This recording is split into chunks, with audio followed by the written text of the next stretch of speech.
안녕하십니까? 중소기업 수출 담당자와 함께하는 중소기업 수출 지원 강의를 맡은 경영학 박사 양경수입니다.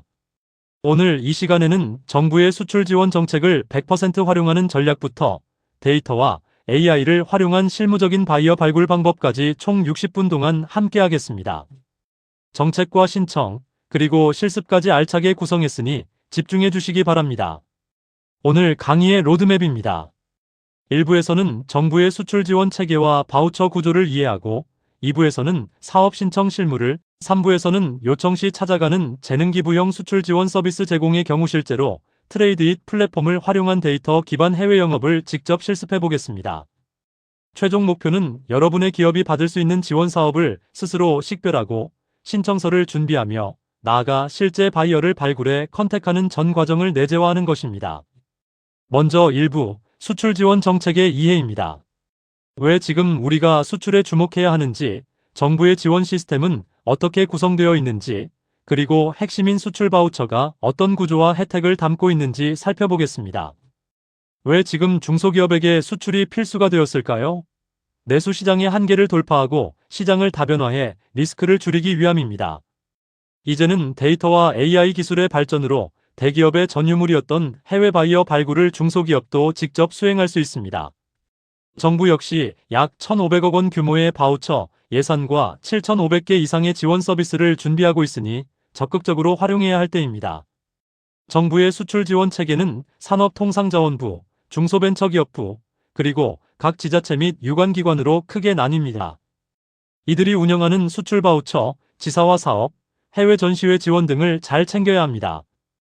특히 수출 지원 기반 활용 사업 포털과 기업마당은 즐겨찾기 해두시고 수시로 공고를 확인하시길 권장합니다. 산업통상자원부와 KOTRA가 지원하는 사업들입니다.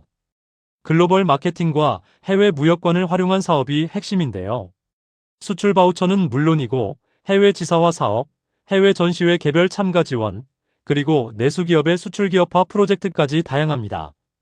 특히 긴급 통상해로 대응 바우처도 있으니 필요시 적극 검토해 보시기 바랍니다.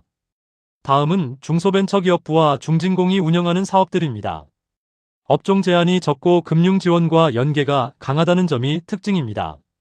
온라인 수출몰인 고비즈 코리아 입점이나 물류 바우처, 글로벌 강소기업 프로젝트 등이 대표적입니다. 신청 및 문의는 중진공 홈페이지나 통합콜센터 1357을 활용하세요. 지자체와 유관기관 지원도 빼놓을 수 없습니다. 지역별 테크노파크, 한국무역협회, 한국무역보험공사, 중소기업중앙회 등이 각기 다른 지원 프로그램을 운영합니다. 중요한 활용 팁은 정부 바우처와 중복되지 않는 별도의 보조 서비스를 추가로 확보하는 것입니다. 무역협회 회원 가입이나 지역지자체 공고를 구독해 더 많은 혜택을 챙기세요. 수출 바우처의 핵심 개념을 정리해드립니다. 기업이 자부담을 내면 정부가 국고를 매칭하여 발급하는 일종의 가상 쿠폰입니다. 약 7,500개의 서비스 메뉴판에서 필요한 것을 선택해 이용한 뒤 정산받는 구조죠. 신청부터 정산까지 6단계 흐름을 잘 숙지하셔서 효율적으로 운영하시기 바랍니다. 트랙별 지원 한도입니다. 전년도 수출 실적에 따라 1단계 내수기업부터 5단계 수출 강소기업까지 나뉩니다.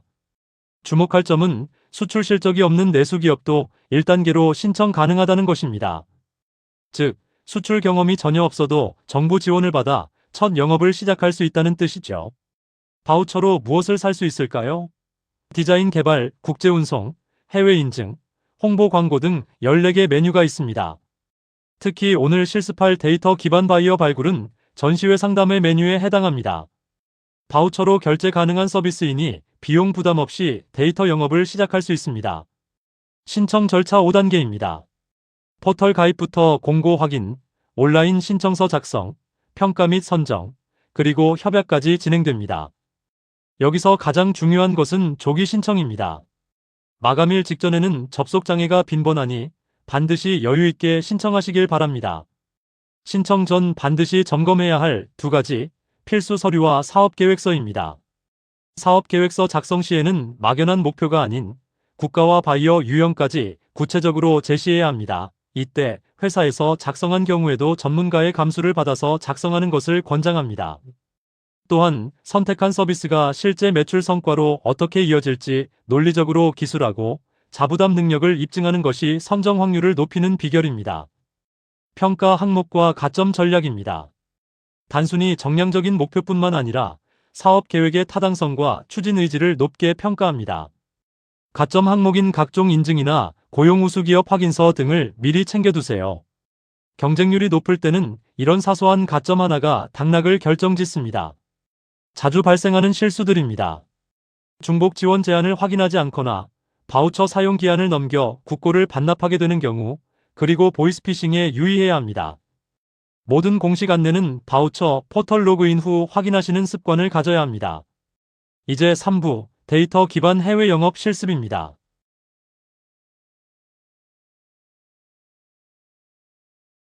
참고로 여기서는 플랫폼에서 각자가 실습을 통해서 직접 익히는 것이 필요하지만 온라인 강의의 편의상 기업의 요청 실이 찾아가는 수출 지원 서비스를 이용하실 수 있으며, 본 강의에서는 이용 방법에 대해서 간략하게 설명만 드릴 수밖에 없음을 이해하여 주시면 감사하겠습니다. 이론은 여기까지고 지금부터는 직접 트레이드의 플랫폼을 활용해 진성 바이어를 찾아보겠습니다. 전통적인 수출 방식은 감에 의존했거나 중간의 오퍼상들에 의해 힘들게 진행할 수밖에 없었습니다. 이제는 데이터 기반의 과학적 영업입니다. 실제 수입 이력인 비엘서나증권 발행 데이터를 통해 지금 우리 제품을 사고 있는 바이어를 찾아내고 AI 분석으로 성공 가능성을 판단합니다. 데이터로 영업을 하면 담당자가 바뀌어도 영업 맥락과 자산이 고스란히 기업에 남습니다. 트레이드잇의 핵심은 서치, 일리치, 컨택트 3단계입니다. 이 플랫폼에서는 전 세계 200개국, 80억 건 이상의 수출입 데이터를 실시간으로 검색하고 AI가 이를 분석해주며 CRM을 통해 바이어와의 컨택 이력을 자동으로 관리합니다. 이 하나의 흐름이 여러분의 해외 영업 시스템이 될 것입니다. 첫 번째 실습, 회원 가입과 영업 환경 설정입니다. 회사 정보를 정확히 입력할수록 AI 분석 정확도가 올라갑니다. 특히 회사 이메일 계정을 연동하는 것은 영업 이력을 자산화하기 위한 첫 단추이니 꼭 실천하시기 바랍니다. 실습 두 번째, 데이터로 바이어를 찾는 SEARCH 단계입니다. 품목이나 HS 코드를 입력해 검색해 보세요. 실제 수입 이력이 있는 기업들만 필터링해서 볼 수 있습니다. 수요가 어디에 몰려 있는지, 경쟁사는 누구와 거래하는지 데이터를 통해 눈으로 직접 확인하십시오. 실습 세 번째, ENRICH와 AI 분석입니다. 발굴한 바이어가 과연 연락할 가치가 있는지 판별하는 과정입니다. 기업 정보 보관과 AI 진출 가능성 분석, 그리고 적합도, 점수 바이어, 핀을 활용해 가능성 높은 곳에만 한정된 자원을 집중 투입해야 합니다. 바이어 핏은 영업의 우선순위를 정해주는 나침반입니다.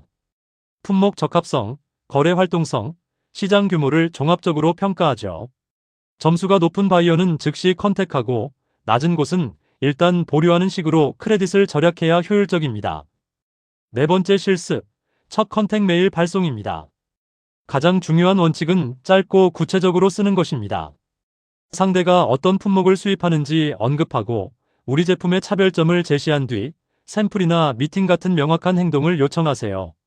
관련성, 가치, 요청이라는 3박자만 갖추면 됩니다. 산업별 샘플 메일입니다. 자동차 부품부터 K-뷰티, 식품, 기계까지 다양한 샘플을 준비했습니다. 이 구조를 바탕으로 자사 정보를 넣어보세요. 판매보다는 일단 회신을 받아 다음 단계로 넘어가는 것이 첫 메일의 목표입니다.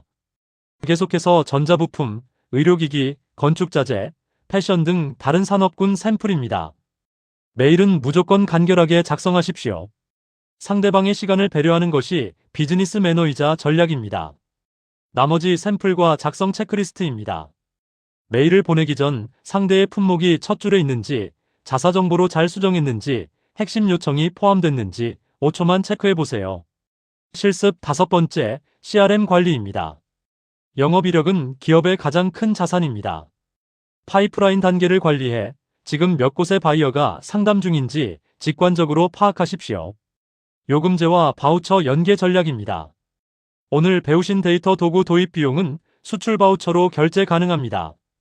정부 지원금 70%를 활용해 데이터 기반 영업 환경을 갖추고 확보된 예산을 실제 샘플 발송이나 물류비로 재투입하는 것이 가장 똑똑한 운영 전략입니다.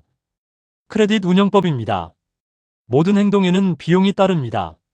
따라서 계획 없이 쓰지 마시고 바이어 핏 점수가 높은 곳에만 선별적으로 투자하십시오. 충전된 크레딧은 30일 내 소멸되니 활동량에 맞춰 플랜을 선택하시는 것도 잊지 마세요. 옵션 비교입니다.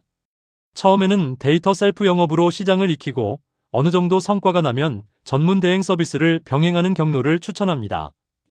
비용과 속도, 정확도 측면에서 가장 효율적인 성장 방법입니다.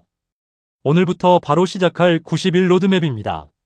12주차에는 준비, 35주차에는 발굴과 분석, 69주차에는 본격적인 컨택, 마지막 1013주차에는 지원 사업 연계를 통한 성과 극대화 단계입니다. 오늘 배운 내용을 바로 실행에 옮겨보시기 바랍니다. 오늘 강의를 3문장으로 요약합니다. 정부는 수출 바우처로 지원하고 성공은 구체적인 사업 계획서에서 나오며 이제 바이어는 데이터로 특정하는 것입니다. 오늘 수강한 내용을 바탕으로 여러분 기업의 수출 성과가 배가 되기를 진심으로 응원합니다. 혹시 오늘 강의에 대한 궁금증이나 문의사항은 언제든지 연락 주시면 도와드리겠습니다. YKS-121NAVER 감사합니다.